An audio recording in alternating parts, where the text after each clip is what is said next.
In a town recognized for glitz and glamour, where bright lights illuminate the big screen, there lies a darker side to fame.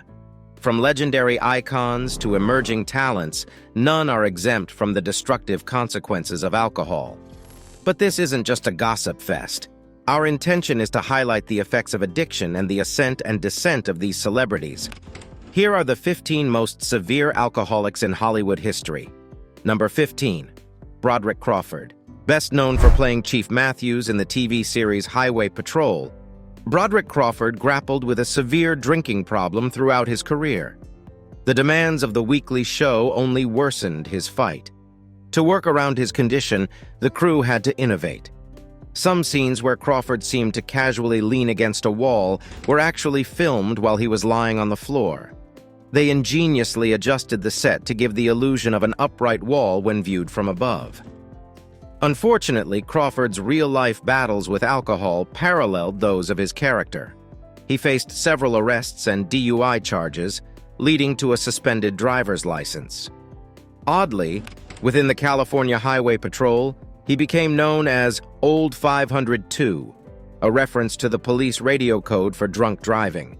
Even on set, Crawford bribed people to bring him alcohol, causing tensions with the show's production company and strained relationships with both the CHP and the crew. His drinking became so problematic that the show had to rely on their CHP technical advisor to keep him sober. In the end, alcohol took its toll on Crawford, leaving a profound impact on his personal and professional life. Before we continue, I'd like to ask you something. Have you or anyone you know faced similar struggles? Share your thoughts and experiences in the comments section below. Number 14. Marie Prevost. You may wonder, who was Marie Prevost? Well, Marie Prevost, a gifted actress of the early Hollywood era, tragically succumbed to severe alcoholism at the young age of 40.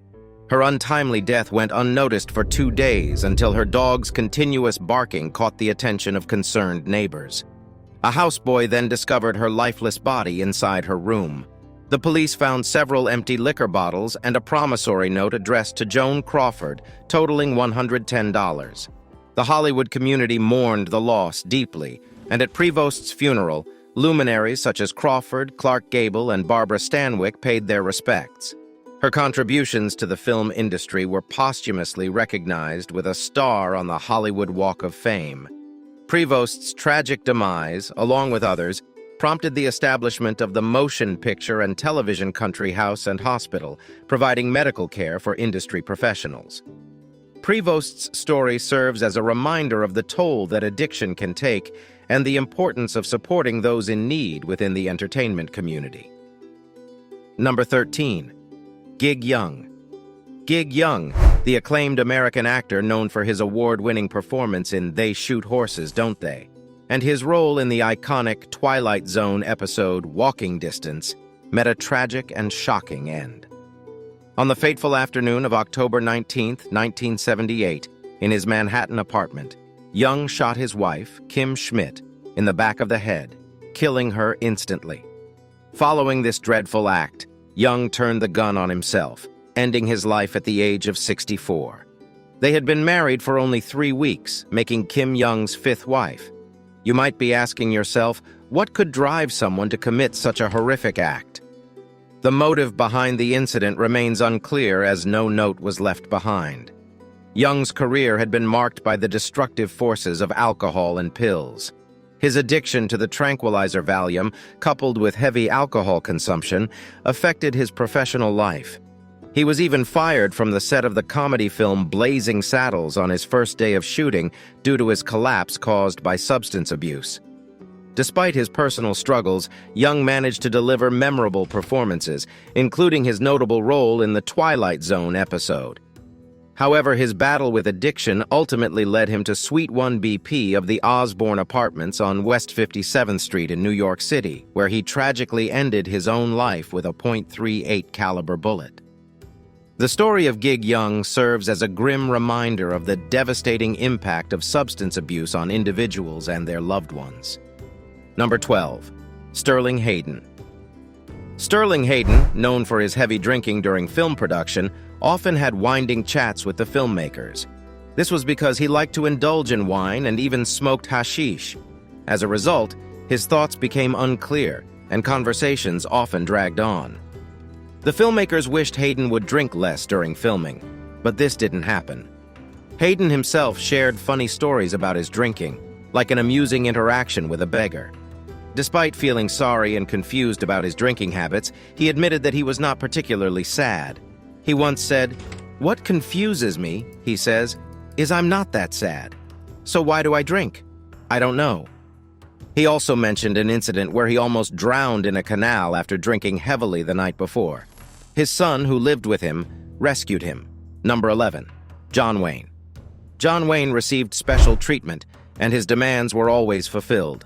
One unusual request was to film his scenes before noon. Why? Because as the day went on, Wayne would become more irritable after a few drinks. His colleagues were well aware of his mean temper when drunk. Despite this, he may not have considered it as a drinking problem. Interestingly, filming wouldn't start until Wayne had finished his morning bathroom routine. This often left executives and directors confused, only to find out that Wayne hadn't done his business yet. Back then, people often drank without thinking about the importance of water, unless it was part of a cocktail. Wayne's habit of drinking without enough water might have affected his digestion, causing possible constipation. This made it hard for him to start fresh in the mornings like his fellow actors. His regular drinking made sticking to a regular shooting schedule more difficult. Number 10. Larry Hagman. Larry Hagman, famous for his role on Dallas, had a serious addiction to alcohol. This led to health problems and his early death from throat cancer at the age of 81. So why tell Larry Hagman's story? He used to drink an amazing 5 bottles of champagne daily. Hagman's excessive drinking resulted in end-stage cirrhosis of the liver, increasing his risk of cancer. In 1995, he had a liver transplant after it was discovered that his liver was severely damaged by alcohol-induced cirrhosis. Hagman once said, "In the heyday of Dallas, I would show up for work around 6:30 in the morning. By around 9, I might have opened a bottle of champagne, which I would sip until about noon.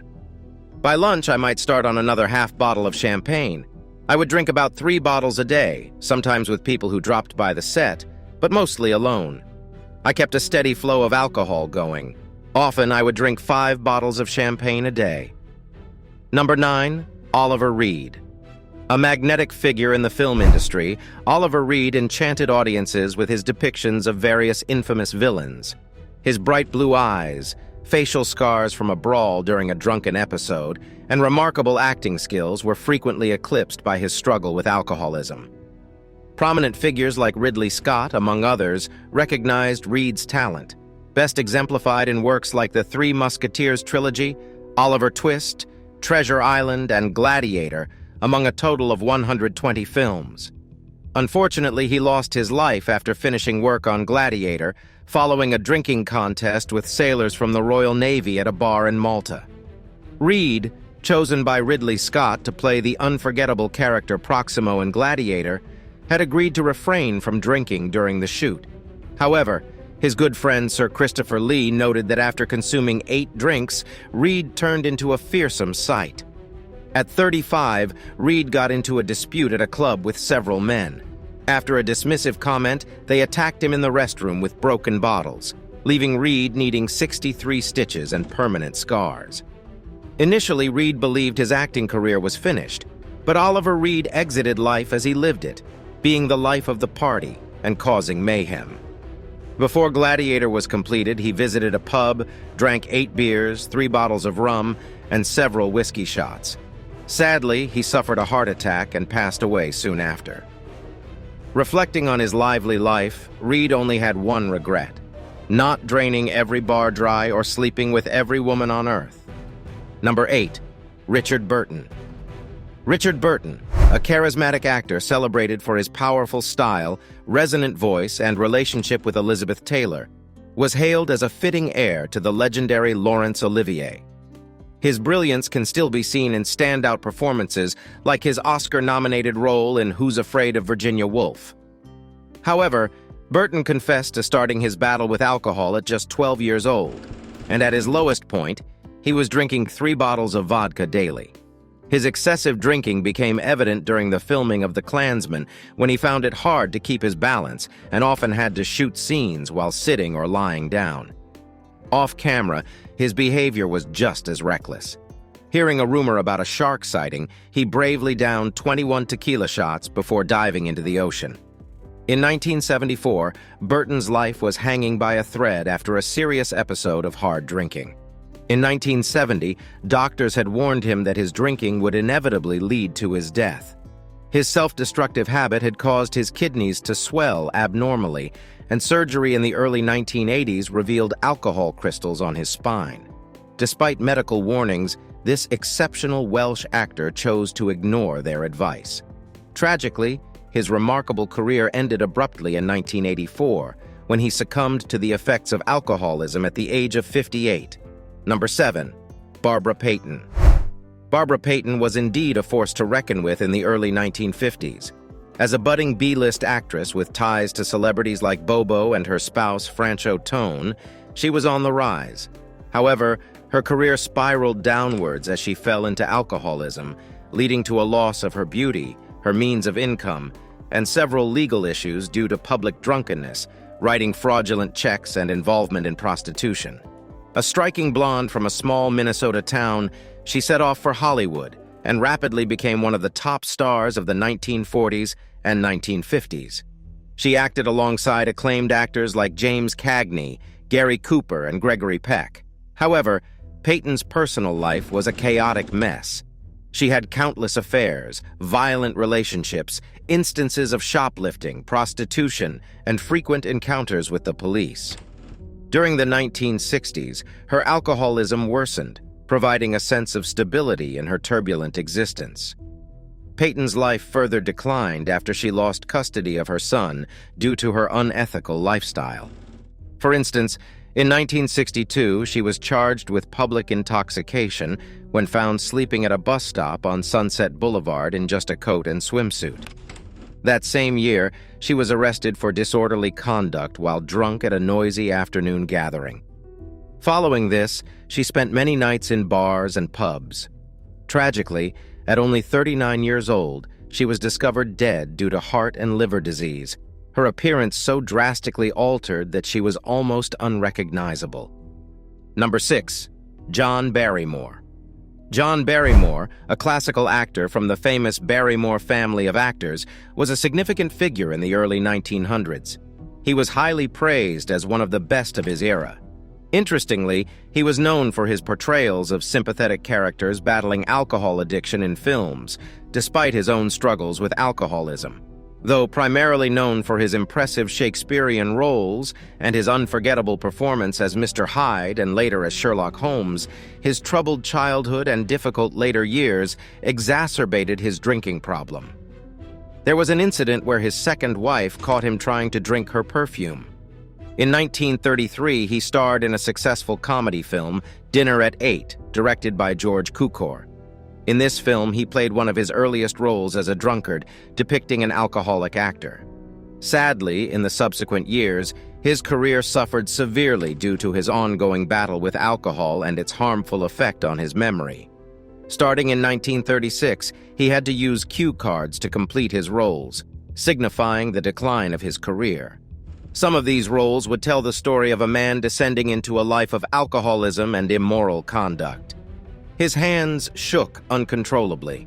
In 1942, at 60 years old, grappling with cirrhosis, kidney disease, and chronic edema, he finally succumbed and died soon after. Legend has it that following Barrymore's death, a close group of his drinking buddies, including Humphrey Bogart, John Huston, and David Niven, decided to pull a macabre prank. The tale goes that they borrowed Barrymore's lifeless body and took it to their mutual friend Errol Flynn's house. They positioned the body in a chair, drink in hand, facing the entrance. When Errol Flynn returned home and switched on the lights, he was shocked to see his deceased mentor staring at him. Overwhelmed by fear, Flynn ran through the house and into the backyard, screaming like a scared child. His friends eventually found him and guided him back inside, where they all gathered around the corpse and shared a few drinks. They returned the body before sunrise, successfully executing a prank that only a group of people deep in the throes of alcoholism could conceive. This circle was notorious for their excessive drinking habits. While we cannot confirm if this tale is true, it's certainly plausible. Number 5. Jan Michael Vincent. Jan Michael Vincent, a famous Hollywood personality recognized for his handsome features and role in the popular TV series, Airwolf, had a life that began with great promise, but ended tragically. Despite his remarkable physical gifts and achieving fame, Vincent's severe alcohol and drug use led him on a destructive journey. His many drunk driving convictions, involvement in major car accidents resulting in severe injuries like a broken back and a lost leg, domestic violence against his girlfriend, and premature aging due to substance abuse are all grim reminders of his downfall. Once hailed as the Brad Pitt of the 70s and 80s, Vincent's captivating looks and well-toned body mesmerized audiences across America, leaving an unforgettable impression. His career began almost like a fairy tale, catching the attention of a movie scout while serving in the California Army National Guard. This chance encounter propelled him to quick success, starring alongside famous actors like Robert Conrad, Rock Hudson, Charles Bronson, John Wayne, Burt Reynolds, and Robert Mitchum in significant motion pictures. Unfortunately, Vincent never experienced the usual struggles many aspiring actors face, resulting in a sense of entitlement and an inability to handle the easy success that came his way. He hit the financial peak of his career when he earned a record-breaking salary for his role on Airwolf, becoming the highest-paid actor in television history at that time. However, this excessive wealth enabled him to indulge in harmful habits, including cocaine and alcohol. During the second and third seasons of Airwolf, his addictions became increasingly apparent, causing production delays, budget overruns, and eventually leading to the show's premature cancellation. Vincent's decline continued, turning him from an A-list Hollywood star to an unemployable actor in B-movies. In 1996, he suffered a near-fatal car accident, breaking his neck and revealing his severe intoxication at the time. In the end, his addiction claimed his life, and his death at 74 in 2019 from a heart attack marked the end of a once promising career, ruined by personal issues and self-destructive behavior. Number 4.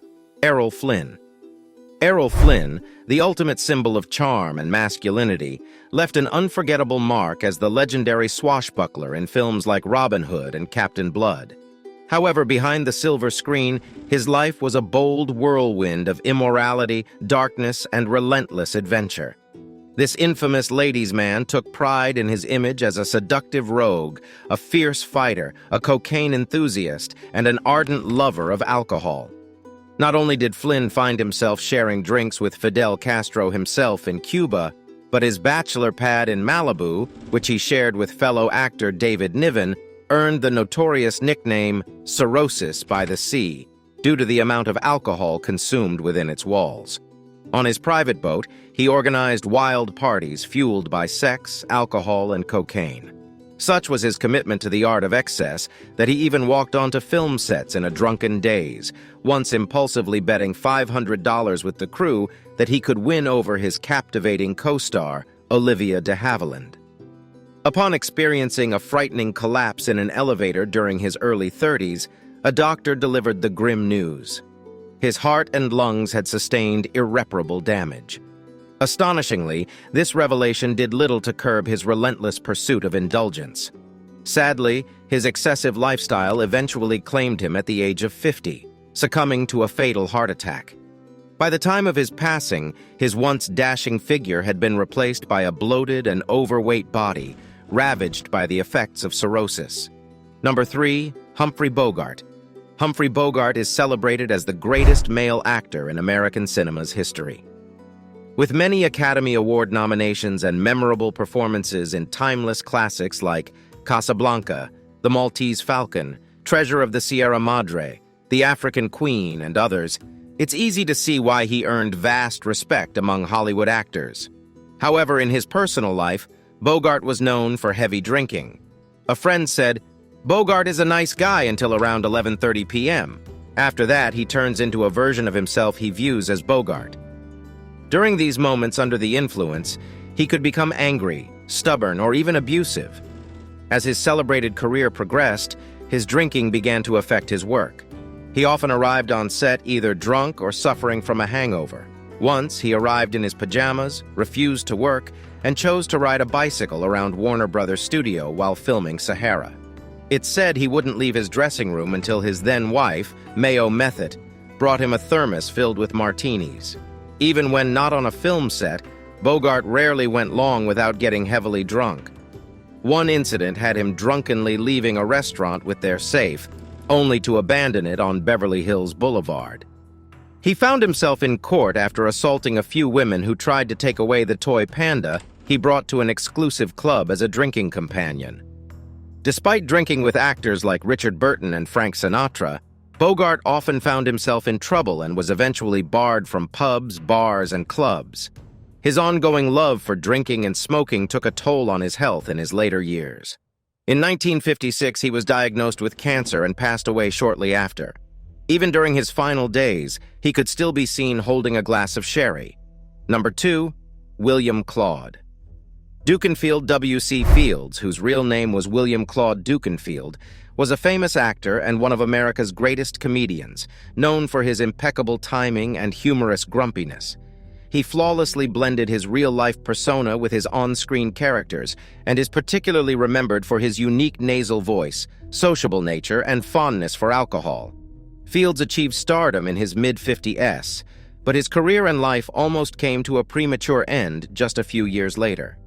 His alcoholism reached extreme levels, with reports suggesting he drank over 2 quarts of gin daily. This led to severe health issues, including delirium tremens. After barely making it through films like Poppy in 1936 and The Big Broadcast in 1938, Paramount dropped him.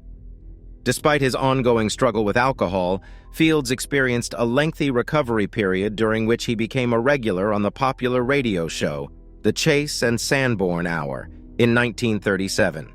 The show starred ventriloquist Edgar Bergen and his wooden sidekick, Charlie McCarthy. Fields' comedic banter with McCarthy became legendary on radio, and he found comfort in the relatively easy work of radio broadcasting. This radio success helped maintain his status as a star while his health gradually improved, eventually allowing him to make a comeback in films. In the final 22 months of his life, Fields lived at the Las Encinas Sanatorium in Pasadena, California. On Christmas Day, 1946, ironically a holiday he claimed to despise, he suffered a massive gastric hemorrhage and passed away at the age of 66. Number 1. Bernard Lee. With 50 years of experience as an actor and an impressive resume of over 100 film and TV appearances, Bernard Lee had a highly active career in performing arts. He started his journey at the young age of 6, experimenting with stage productions before gaining widespread recognition in the film world. His most notable achievement was playing the character M, the head of the British Secret Service, in 11 James Bond movies. However, Lee's personal life was overshadowed by sorrow. The heartbreaking loss of his cherished wife in a house fire, a harsh mugging incident, and unresolved financial debts led him into a state of depression and alcohol dependency. In fact, his addiction was reportedly so intense that during breaks from filming the Edgar Wallace TV series, he was kept in his dressing room to stop him from drinking alcohol. Despite these efforts, Lee allegedly found a way to satisfy his craving by hiring someone to pass a straw through the keyhole, allowing him to drink discreetly. Richard Burton, a well-known heavy drinker, supposedly confessed that he couldn't match Lee's capacity for alcohol after Lee once outdrank him. At the age of 73, Lee fell victim to stomach cancer, most likely a result of his excessive alcohol intake. And that brings our journey through a dark side of Hollywood's history to an end. The stories of these individuals remind us of the dangers of fame and addiction. If you or someone you know is fighting addiction, remember you're not alone. There is hope, there is support, and there is a way to recovery. All right, that's it for today. Thanks for watching. See you in the next video.